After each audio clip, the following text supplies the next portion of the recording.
ঢ্যাঁড়সের রায়তা বানানো কিন্তু খুব সহজ আর খেতেও দুর্দান্ত হয়। প্রথমে ঢ্যাঁড়সগুলো আমি ভালো করে ধুয়ে একটু বড় বড় সাইজে কেটে নিলাম। তারপর মিক্সিতে একটা গোটা পেঁয়াজ, কয়েকটা রসুন আর শুকনো লঙ্কা পেস্ট করে নেব। 2 চামচ পোস্ত আর কাজু আমি ভিজিয়ে রেখেছি, দিয়ে বেটে নিলাম।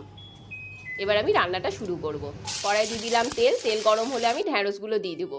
দিয়ে লবণ আর হলুদ দিয়ে ঢেকে ঢেকে একটু ফ্রাই করে নেব। খুব বেশি ফ্রাই করার দরকার নেই। তারপর আবার তেল দিয়ে কিছু গোটা গরম মশলা, তেজপাতা আর জিরে ফোড়ন দিয়ে এবার পেঁয়াজ আর রসুনের পেস্টটা দিয়ে দেবো। দিয়ে কিছুক্ষণ কষে নিয়ে হলুদ আর কাশ্মীরি লাল দেবো আর দিয়ে দেবো টক দই। যেহেতু রায়তা, টক দই তো দিতেই হবে। দিয়ে দিলাম কাজু আর পোস্তর পেস্ট। তেল বেরিয়ে এলে দিলাম চিনি।